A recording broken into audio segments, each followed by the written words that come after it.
मैं ओम स्वामी आपका फिर से स्वागत करता हूं अपने YouTube चैनल पर। और अपन लोग पिछले वीडियो में ऑर्चार्ड मैनेजमेंट में अपन लोगों ने इसके 2 पार्ट पढ़ चुके थे। अब ये इसका तीसरा पार्ट है। 2 पार्ट में अपन लोगों ने स्थान का चुनाव, जैसे बाग लगाने से पहले स्थान का चुनाव, जलवायु, क्लाइमेट, बाग लगाने की विधियाँ और बाग को किन किन प्रतिकूल मौसम से बचाना है वो पढ़ चुके थे। अब जो अपना तीसरा पार्ट है वो है कि unfruitfulness in garden of fruit plants. कि कई बार क्या होता है कि बाग लगाने के बाद में फलों में अफलन की समस्या हो जाती है। बाग लगाने के बाद में फलों में, बागानों में फल लगते नहीं हैं।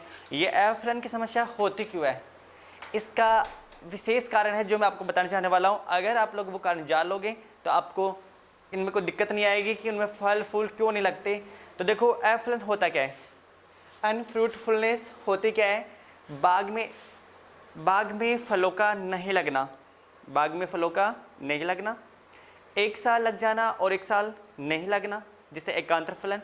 बाग में फलों का नहीं लगना, 1 साल लग जाना, 1 साल नहीं लगना, कभी लगना कभी नहीं लगना, कम मात्रा में लगना, एक टहनी पर लग जाना दूसरे पर नहीं लगना, कच्ची अवस्था में फूलों का झड़ जाना, कच्ची अवस्था में फलों का झड़ जाना, या किसी भी कारणवश फल और फूलों का आना ही नहीं, ये सब अफलन के कारक है। ये सब अफलन ही खिलाता है। अब ये अफलन क्यों होता है इसके बारे में बताता हूँ। अफलन बागानों में 2 प्रकार से होता है। इसके 2 कारक होते हैं, एक होता है इंटरनल और एक होता है एक्सटर्नल। 2 कारक है, इंटरनल फैक्टर और एक्सटर्नल फैक्टर। तो अब देखिए, आप लोग बताता हूँ मैं इनमें फल क्यों नहीं लगते। तो सबसे पहले देखिए आप लोग इंटरनल फैक्टर देखिए और फिर पढ़ेंगे आप लोग ये एक्सटर्नल फैक्टर। मैं आपको दोनों में से अलग अलग करके बता देता हूँ कि इंटरनल और एक्सटर्नल में क्या कैसे पढ़ने वाले हो आप लोग। तो ये देखिए आप लोग, सबसे पहले आप लोगों को बताने वाला हूँ, आप ये वाले देख लो, एक्सटर्नल वाले देखो, बाह्य कारक कैसे हो जाता है। ये वाला, ये देखो क्या होता है, बाह्य कारक क्या होता है। फलों में कई बार पौधों की गलतियाँ नहीं होती, कुछ बाहरी वातावरण में या कुछ अपन लोग कमी रख देते हैं जिससे वहाँ पर फूल और फल नहीं बनते। तो वो देखिए कौन कौन सी कमियाँ होती है। उनमें सबसे पहला है पोजीशन ऑफ न्यूट्रिएंट्स, पोषक तत्वों की स्थिति। पहला पॉइंट है पोषक तत्वों की स्थिति। देखो क्या होता है, किसी भी बागान में फूल फल बनने के लिए न्यूट्रिएंट्स का होना बहुत ज़रूरी होता है। और न्यूट्रिएंट्स की अपन बात करें, देखो कार्बन का और नाइट्रोजन का अनुपात सही रहना चाहिए। जब कार्बन का, नाइट्रोजन का, बोरोन का, जिंक का, फॉस्फोरस का, जो पौधों के आवश्यक 17 जो तत्व होते हैं उनका अनुपात सही रहना चाहिए। जब वो सही रहेगा तब बागान में फल और फूल लग जाते हैं। कई बार क्या होता है कि नाइट्रोजन की मात्रा अधिक होती है, नाइट्रोजन की मात्रा अधिक होने पर जैसे फलों की वृद्धि हो जाती है, पुष्पों का विकास हो जाता है, शीर्षकलिकाओं की वृद्धि हो जाती है, लेकिन कार्बन की कमी रहती है जिससे कार्बोहाइड्रेट का निर्माण नहीं होता। और जब कार्बोहाइड्रेट का निर्माण नहीं होता तो पौधे फल नहीं बना सकते। बोरोन तत्व, कार्बन, नाइट्रोजन, ये फूल और फल लगने में सहायक होते हैं, इनकी कमी पर फल नहीं लगते। दूसरा कारक है मौसम की स्थिति। जैसे मान लो कि जब फूल लग रहे हो उस समय मौसम अनुकूल नहीं हो, जैसे मान लो फूल लगे, अभी फूल कच्चे अवस्था में है और आंधी तूफान, जानते हो आंधी तूफान, आंधी तूफान, ओलावृष्टि, अतिवृष्टि, अनावृष्टि, असमय वृष्टि, पाला, ये सब जब गिर जाता है ना, तब कच्ची अवस्था में फूल और फल झड़ जाते हैं, तो भी फिर बाग में फल नहीं लगते। कई बार ऐसा होता है पपीता में, नींबू में, अनार में, जामुन में जब फल फूल लगता है उस समय आंधियाँ, तेज आंधियाँ, तूफान आ जाते हैं जिससे फल फूल है वो झड़ जाता है और फलों का निर्माण नहीं होता। तो मौसम से भी अफलन की समस्या हो सकती है। तीसरा है रोग एवं कीटों का प्रकोप। डिजीज का और इंसेक्ट का जब प्रकोप हो जाता है तब भी अफलन की समस्या आ जाती है, तब भी कम मात्रा में या कई बार पूरे फल ही खराब हो जाता है। आपको पता होगा जब किसी भी फल के रोग और कीट लग जाते हैं तो वहाँ पर फलों में अफलन की समस्या हो जाएगी। उनके वृक्षों में देखो, जैसे बेर में छाछा रोग हो जाए, बेर में छाछा रोग हो जाए। इसके अलावा आम के अंदर चूनी फफूंद हो जाए। ऐसे कीटों की बात करें, आम में मीलीबग लग जाए, बेर में फल मक्खी लग जाए, पपीता में एफिड माहो कीट लग जाए। तो कीटों के इनके प्रकोप से है ना, और रोगों के प्रकोप से अफलन की समस्या हो सकती है। नेक्स्ट है सिंचाई वाला, इरिगेशन वाला। ये देखिए सिंचाई से कैसे होती है। देखो फूल और फल बनते समय पर्याप्त मात्रा में सिंचाई का होना आवश्यक है। अगर उस समय सिंचाई में कमी रखी जाए तो फिर फूल और फल नहीं बनेंगे। ये एक्सटर्नल, ये अपन लोगों की गलतियाँ होती है जिनसे अफलन हो जाता है। तो सिंचाई की पर्याप्त होना चाहिए। अगली बात करें प्रूनिंग की, कटाई छटाई की। आपको बता दें कि अगर फल वृक्षों को उन्हीं के हिसाब से अगर बनने दी जाए तो कुछ ही दिनों में वो जंगली रूप धारण कर लेते हैं। इसलिए है ना, पर्याप्त समय पर उनकी काट छाट करते रहना चाहिए। कुछ पौधे तो ऐसे होते हैं जिनमें प्रूनिंग करना बेहद ही आवश्यक होता है। जैसे मैं आपको बताऊं, बेर और अंगूर में, इनमें प्रूनिंग करना आवश्यक होता है क्योंकि हमेशा इनमें नई शाखाओं पर ज़्यादा फल आता है, इसलिए इनमें काट छाट करना बेहद ही आवश्यक है। इसलिए प्रूनिंग की क्रिया भी करते रहे। नेक्स्ट है अनुपयुक्त भूमि। मैंने कल भी बताया था कि अगर किसी भूमि के अंदर जमीन की 2 मीटर नीचे की ओर अगर कठोर परत है तो फिर उस जमीन में और या उसमें न्यूट्रिएंट्स की कमी है, धरातल उसका खराब है, उसमें पानी भरता हो, ऐसे अनुपयुक्त भूमियों में भी फल नहीं लगेंगे।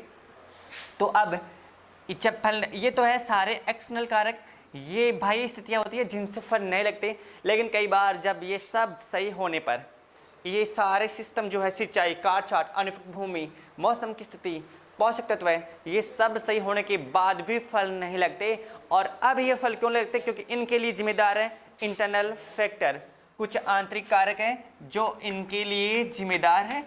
और वो कारक कौन से हैं वो मैं आपको बताने वाला हूँ। देखिए, फल वृक्षों की खुद की कमी होने पर ये सब कुछ देने के बाद में उनमें ही कुछ डैमेज, कुछ फैक्टर उत्पन्न हो जाते हैं जिनसे फल नहीं बनते। ये वाला टॉपिक आपको समझना है और सही से समझना है। तो देखिए, सबसे पहले आंतरिक कारक के 3 भाग हैं जिनसे फल नहीं लगते। पहला तो है जेनेटिकल फैक्टर, आनुवंशिकी कारक। दूसरा है फिजियोलॉजिकल फैक्टर, दैहिक कारक। और तीसरा है फल वृक्षों की विकासीय प्रवृत्ति, फल वृक्षों का विकास होना, उनकी विकासीय प्रवृत्ति। तीनों ही कारक आंतरिक होते हैं। अब तीनों में सबसे पहले हम पढ़ने वाले हैं आनुवंशिकी कारक के बारे में, जेनेटिकल फैक्टर के बारे में, कि आनुवंशिकी कारक कौन कौन से होते हैं जिनसे फल नहीं लगते। कईयों को मालूम ही नहीं होता। ये सब क्रिया करने के बाद में भी उनमें फल नहीं लगते, तो उनमें ये जरूर, इनमें से एक कारक जरूर निकलेगा जिनसे फल नहीं बनते। तो सबसे पहले देखिए आनुवंशिकी कारक में, और अभी तक अगर चैनल को सब्सक्राइब नहीं किया हो तो चैनल को सब्सक्राइब कर दे, बेल आइकन को दबा दे, लाइक कर दे, शेयर कर दे, ताकि आने वाले सभी नोटिफिकेशन आपको जल्द से प्राप्त हो जाए। अब देखिए आनुवंशिकी कारक में, आनुवंशिकी कारक ये पौधे के आनुवंशिक गुणों से संबंधित होते हैं, पौधे के आनुवंशिक जेनेटिक्स से संबंधित होते हैं। ये पौधों का आंतरिक मामला होता है जिनसे फल नहीं लगते। अब इसमें क्या क्या हो सकता है? तो इसमें पहला है इनकम्पेबिलिटी। पहला कौन सा है? इनकम्पेबिलिटी, असंगतता। कौन सा होता है? असंगतता। ये कैसे होता है? देखिए, असंगतता में क्या होता है कि इसमें किसी पुष्प के, आप आराम से समझ लें, मैं धीरे समझा दूंगा, और पर चैनल को लाइक करें, शेयर करें, सब्सक्राइब करें। असंगतता क्या होती है? इससे कई बार बागानों में अफलन की समस्या हो जाती है। अब क्यों होती है वो देखिए, पेड़ पौधों के अंदर पुष्प के परागण और पुष्प के बीजांड वगैरह या पुष्प के सभी भाग परिपक्व होने के बाद भी, पुष्प पूरा परिपक्व होने के बाद में भी उनके अंदर, उनके बीजांड में और परागण में, हाँ ये सब सही है, सब सही है। पुष्प के सभी भाग अच्छी प्रकार से संपन्न होने के बाद भी, बढ़ने के बाद भी उनके बीजांड में और परागण में असंगति उत्पन्न हो जाती है, जिससे वो उसको परागित नहीं कर सकता और वहाँ पर फल नहीं बनेंगे। दोबारा सुन लो, पुष्प के सभी भाग होने के बाद भी परागण में और उसके बीजांड के अंदर असंगतता उत्पन्न हो जाती है, असमानता उत्पन्न हो जाती है, जिससे फिर फल नहीं बनेंगे। ये इनकेबिलिटी होती है। ये आड़ू में, नाशपाती में और सेब में देखी जाती है। आड़ू में, नाशपाती में, सेब में देखी जाती है। नेक्स्ट दो नंबर है वो है हाइब्रिडेशन। हाइब्रिडेशन, संकरीकरण। ये क्या चीज़ है ये भी समझ जाओ आप लोग। जब गुणसूत्रों का वितरण होता है, जब गुणसूत्रों का विभाजन होता है, जब क्रोमोसोम का डिवीजन होता है, जब क्रोमोसोम का डिवीजन होता है, उस समय गुणसूत्रों के विभाजन में असमान विभाजन हो जाता है गुणसूत्रों का। गुणसूत्रों का असमान विभाजन होने पर भी, जब डिवीजन में इनका गुणसूत्रों का असमान विभाजन होने पर भी अफलन की समस्या उत्पन्न हो जाती है। अरे क्रोमोसोम से समान मात्रा में चलने चाहिए, ऐसा मनुष्य में कई बार हो जाता है। जब डिवीजन चलता है उस समय गुणसूत्रों का असमान वितरण होता है, जिससे किन्नर वगैरह होते हैं ना, समझ गए होंगे आप लोग। ऐसे इनमें भी है ना, गुणसूत्रों का असमान विभाजन होने पर फल नहीं बनते। नेक्स्ट है सौबंध्यता, सेल्फ स्टेबिलिटी।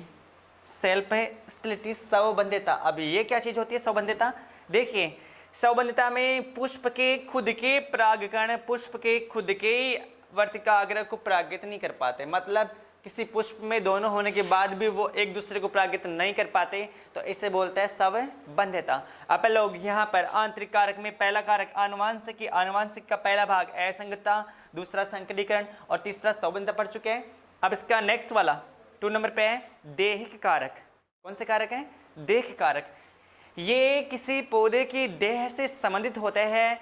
किसी पौधे के अंदर जब कार्बन का, नाइट्रोजन का अनुपात, मतलब आप समझ लो कि पोषक तत्व की स्थिति बिगड़ने पर, किसी भी पौधों के अंदर पोषक तत्व की स्थिति बिगड़ने पर अफलन की समस्या हो जाती है, या जो प्लांट ग्रोथ रेगुलेटर्स है, जो पादप हार्मोन है, इनका संतुलन बिगड़ जाने पर भी उनमें फलने लगेंगे, या कार्बोहाइड्रेट की कमी हो जाने पर भी अफलन की समस्या हो जाती है। मैं आपको बता दूं कि जब नाइट्रोजन की मात्रा अधिक हो जाती है और कार्बोहाइड्रेट की मात्रा कम हो जाती है तो फिर अफलन की समस्या आराम से उत्पन्न हो जाएगी। अगर कार्बन का, नाइट्रोजन का और भी जो न्यूट्रिएंट्स है, बोरोन, फॉस्फोरस, अगर उनका अनुपात, उनका संतुलन बिगड़ जाता है तब भी अफलन की समस्या हो जाती है। और कार्बोहाइड्रेट की कमी होने पर भी अफलन की समस्या हो जाती है। तो ये इसके देह से संबंधित है। अब नेक्स्ट है 3 नंबर फल वृक्षों की विकासशील प्रवृत्ति। इसमें क्या होता है? देखो, फल बनने से लेकर, मतलब फूल बनने से लेकर फल बनने तक अनेक प्रकार की विकासशील प्रवृत्ति होती है, जिनके अंदर अगर असमानता आ जाती है तो फिर फल नहीं बनते। अब आप देखिए, फल वृक्ष फूल बनने से लेकर, ये बनने से लेकर जब तक यहाँ फल बनेगा तब तक विकासशील प्रवृत्ति चलती रहती है। इस प्रवृत्ति में देखिए क्या क्या हो सकता है। तो सबसे पहले जब इनका विकास होता है उस समय जो पहला है अपूर्ण फूलों का बनना, अपूर्ण पुष्प का बनना। अब इसमें क्या होगा कि जब फूल बनता है उस समय कई बार अपूर्ण फूल बन जाते हैं, जो मैं आपको समझाता हूँ कैसे बनते हैं अपूर्ण पुष्प, तो आप समझ भी जाओगे आराम से। तो देखिए अपूर्ण पुष्प कैसे बन जाता है जिससे ये समस्या आ जाती है। आप चैनल को लाइक करें, शेयर करें, सब्सक्राइब करें, और आपको समझ में कुछ बात नहीं आती है तो आप मुझे कमेंट बॉक्स में बताएं, ताकि मैं अगले वीडियो में आपका वो टॉपिक बताकर फिर नेक्स्ट चालू करूं। और कमेंट कर दें नाइस लेके, और कमेंट बढ़िया लेके। काफ़ी लड़के तो ऐसे बढ़िया कमेंट करके जाते हैं, तो कमेंट आप अच्छा करें, सब लोग वहाँ पढ़ते हैं ऐसे है ना, तो बढ़िया कमेंट कर दे। आपको नहीं आता मुझे बताना, मैं समझा दूंगा और आपको। देखिए सबसे पहला फल वृक्षों की विकासशील प्रवृत्ति में अपूर्ण फूलों का बनना क्या होता है? जब किसी पौधे में, कई बार क्या होता है, पौधों के अंदर ही अपूर्ण पुष्प होता है, पौधों के अंदर ही अपूर्ण पुष्प होता है। कैसे मैं आपको समझाऊं कि कई बार और अक्सर कुछ पौधे ऐसे हैं भी, कुछ पौधों के अंदर नर व मादा पुष्प, नर व मादा पुष्प, समझ रहे होंगे। कुछ पौधों में नर पुष्प, मादा पुष्प अलग अलग जगहों पर आते हैं। कुछ पौधों में नर व मादा पुष्प अलग अलग जगहों पे आते हैं। कुछ पौधों में नर व मादा पुष्प अलग अलग पौधों में आते हैं। तो पहले मैं आपको समझाऊं कौन सा वाला कैसा हो सकता है। देखो, ऐसे पौधे जिनमें पौधों के अंदर नर पुष्प व मादा पुष्प अलग अलग पौधों में आते हैं, मतलब नर का पौधा अलग होता है और मादा का पौधा अलग होता है, तो वो होते हैं एकलिंगी पौधे। कौन से पौधे? एकलिंगी पौधे। कैसे? जैसे मान लो कि या तो होगा वो केवल नर का या होगा वो केवल मादा का, ये अलग अलग जगह पे आते हैं। इनको बोलते हैं डायोसियस। क्या बोलते हैं? डायोसियस बोलते हैं एकलिंगी पौधे। अब एकलिंगी पौधे होते क्या है? जिनमें पुष्प या तो नर का आता हो या मादा का आता हो, या नर या मादा पुष्प अलग अलग पौधों में होते हो, तो वो एकलिंगी कहलाते हैं। जैसे यहाँ लिखता हूँ मैं, जैसे खजूर और पपीता, जैसे खजूर और पपीता। आप समझ रहे होंगे खजूर और पपीता, इनमें एक लिंगी पुष्प ही आते हैं, अलग अलग आते हैं। तो ये अपूर्ण पुष्प हुआ। अच्छा, पूर्ण भी होता है कि कुछ फूलों में है ना एक ही, मतलब एक ही पुष्प में नर और मादा आते हैं, सब फूलों में ऐसा जाता है, लेकिन कईयों में आते ही नहीं है, नर का अलग आता है, मादा का अलग आता है। तो ऐसे वालों को अपूर्ण पुष्प कहा जाता है। तो ये वाले में कौन है, खजूर और पपीता। इससे भी अफलन की समस्या हो जाती है, क्योंकि जब नर नर वाले पौधे लग जाए या मादा मादा के पौधे लग जाए, मादा पौधे लग जाए तो नर के परागण चाहिए, तो परागण नहीं मिल पाएंगे, तो इससे फल नहीं बनेंगे, ऐसा भी हो सकता है। नेक्स्ट है जनन अंगों की परिपक्वता में भिन्नता। जनन अंगों की परिपक्वता में भिन्नता, जो जनन के अंग होते हैं किसी पुष्प में, उनके पकने में अगर भिन्नता आ जाती है तब भी फल नहीं बनेंगे। कैसे, समझाता हूँ, देखना। ये आपके यहाँ पर एक पुष्प का छोटा सा डायग्राम दिखाया गया है, इससे आप समझ ले। देखिए ये क्या चीज़ है, ये वाला, इससे बोलते हैं स्टिग्मा। क्या बोलते हैं, स्टिग्मा मतलब वर्तिकाग्र, वर्तिका। ये क्या चीज़ है, ये वाले, ये है पुंकेसर। क्या चीज़ है, पुंकेसर। ये इसका यहाँ पे ओवेरी, ये बाह्यदल पुंज। अब इनमें देखना, देखो ये पुंकेसर है और इनमें जो ये परागण है, परागधानी में जो परागण है, ये वाले, ये तो होते हैं नर भाग, और ये वर्तिकाग्र और ये ओवेरी ये होते हैं मादा भाग। अब ये बता रहा है कि जननांगों की परिपक्वता में भिन्नता कैसे हो जाती है कि कई बार नर परागण जो होते हैं, ये जो परागकण होते हैं ना नर वाले, ये वर्तिकाग्र है, ये तो पकता ही नहीं है, मतलब वर्तिकाग्र मादा भाग तो तैयार होता ही नहीं है, उससे पहले ही परागण तैयार हो जाता है, इसके पकने से पहले ये पक जाता है और टूटकर नीचे गिर जाता है, फिर फल नहीं बनते। कई बार उल्टा हो जाता है, कई बार मादा भाग ये वाला तो पक जाता है पहले और ये वाला पकता ही नहीं है, ये नर भाग से पहले मादा भाग पक जाता है। तो जनन अंगों में परिपक्वता में भिन्नता हो जाती है, तो आपस में ये जनन ही नहीं कर पाते, क्योंकि तुम भी सोचो इसका ये भी तैयार ही नहीं हुआ, ये मादा भाग तैयार ही नहीं हुआ, इनके परागण पक गए, तो पकने के बाद में ये तो हवा से नीचे गिरेंगे, यहाँ गिर गए तो क्या मतलब होता है, यहाँ गिरेंगे तो भी ये तैयार नहीं है, तो वो नीचे गिर जाएंगे, फिर इस परागित को करेगा नहीं, जब ये पकेगा तब तक ये होंगे नहीं, फिर फल नहीं बनेंगे, ऐसा भी हो जाता है।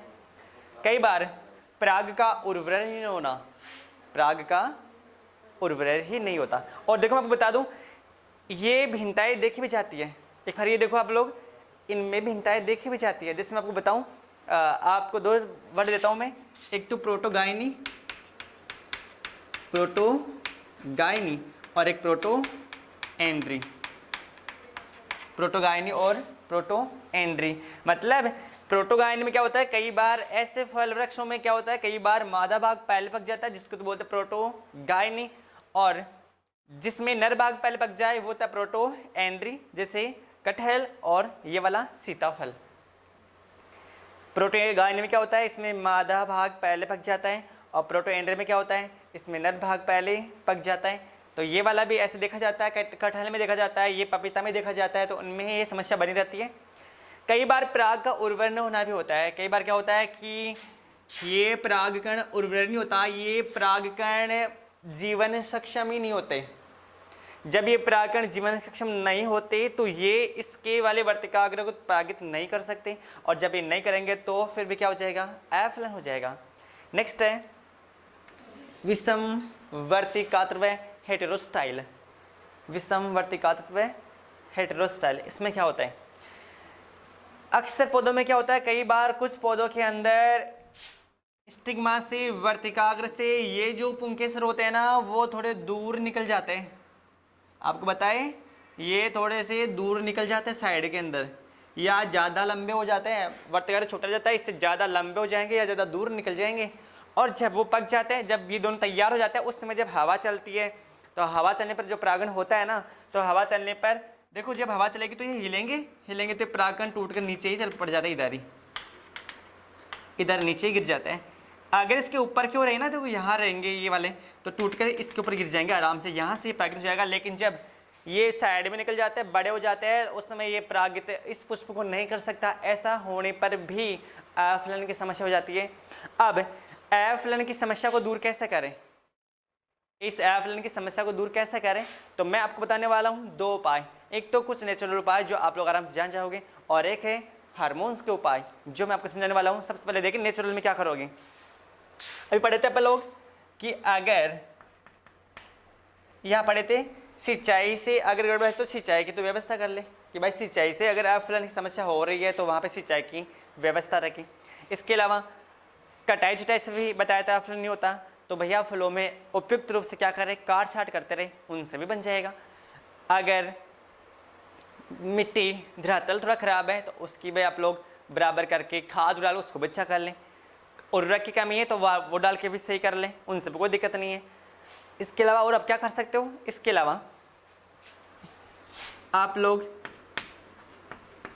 रिंग बनाकर, वलय बनाकर भी आप लोग एफलन को दूर कर सकते हो। कैसे कि अगर कई बार कुछ फलों में या कुछ पौधों में क्या होता है, कुछ पौधों में एक टहनी पर फल लग जाता है, एक टहनी पर नहीं लगते, या कई बार किसी टहनी पर होते भी नहीं, तो आप लोग क्या करोगे, उस टहनी के ऊपर अंतिम वाले भागों को छोड़कर थोड़ा पीछे की ओर यहाँ पर चारों ओर से, ध्यान दे, चारों ओर से 5 सेंटीमीटर की छाल उतार ले। क्या कर ले, 5 सेंटीमीटर की छाल उतार ले। मैंने छाल उतारने के लिए कहा, काटने के लिए नहीं कहा है।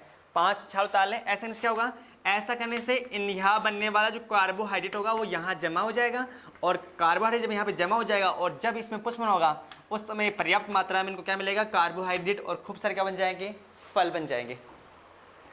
कई बार क्या होता है, ये समस्या आपने देखी होगी, आपके घर पे नींबू के पौधे होंगे, संतरा के होंगे, माल्टा के होंगे। संतरा माल्टा नहीं है तो नींबू के पौधे तो जरूर होंगे। नींबू वर्ग जो नींबू के पौधे होते हैं ना, उनमें कई बार फल नहीं बनते, अक्सर ये समस्या देखी जाती है। उनमें क्या होता है, नींबू वर्गीय पौधों में क्या होता है, नींबू कई बार ऊपर की वृद्धि को छोड़कर नीचे की वृद्धि करना शुरू कर देता है। कैसे, उसमें क्या होता है, जमीन के नीचे की ओर जो उसकी मुख्य जड़ें होती है ना, उन जड़ों में बहुत सारी जड़ें बन जाती है, ऐसे बहुत सारी, है ना, जाल सा बन जाता है, बहुत जाल वाली जड़ बन जाती है। आप लोगों को क्या करोगे, आप लोग खुरपे की सहायता से हल्की हल्की निराई गुड़ाई करके इसके चारों ओर थाला बनाकर ये जाल आपको बाहर निकालना है। देखो मैंने केवल जाल बताया, कभी जड़ों को काट दो और हल्के से करना है। अगर जड़ों को नुकसान हुआ तो तुम्हें पता है कि इनके वाले पौधों में जब जड़ें कट जाती हैं तो वहाँ से गोंद जैसा चिपचिपा पदार्थ निकलता है, जिससे उन पौधों में गमोसिस रोग हो जाता है। मैंने कहा है कि बस इसको चारों ओर से खोद कर केवल ये जाल बाहर निकालना है। ऐसा करने पर भी, है ना, जाल निकाल दो, उसके बाद खाद उर्वरक का मिश्रण भर दो, उसके बाद में, है ना, उस नींबू वर्गीय पौधों में क्या लगेंगे, फल लग जाएंगे। ऐसा भी कर सकते हो आप लोग। इसके अलावा क्या करोगे, जैसे अभी समस्या आई थी कि अपूर्ण फूल है, क्या चीज़ है, अपूर्ण फूल है, जैसे खजूर, पपीता। खजूर में भी क्या होता है, नर पौधे अलग होते हैं और मादा पौधे अलग होते हैं, और पपीता में भी नर पौधे अलग होते हैं और मादा पौधे अलग होते हैं। ये डायोसिस पौधे होते हैं, ये एक लिंगी होते हैं। अब इनमें समस्या क्या जाती है कि कई बार पपीता के पौधे लग जाते हैं, नर पौधा होता नहीं। हाँ, हालांकि आजकल तो कुछ वेराइटीज बन गई जिनमें नर मादा पुष्प एक में आ जाते हैं, लेकिन कई बार क्या होता है कि सारे, जैसे मान लो सारे मादा पौधे लग गए, अब इनको परागित करने के लिए परागण चाहिए, परागण के लिए, है ना, अपने को नर पौधे चाहिए। अब नर पौधे है नहीं तो कैसे होगा, तो ऐसे में क्या करना है आप लोगों को, 10:1 में 10:1 में मादा व नर पौधे लगाने होते हैं।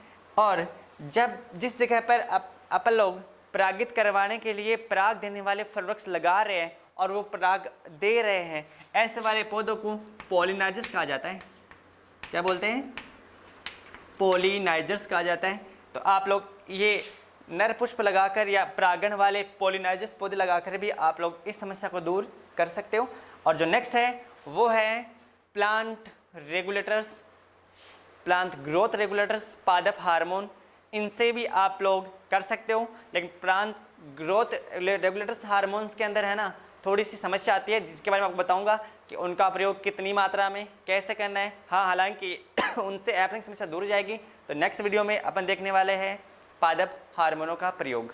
Thank you.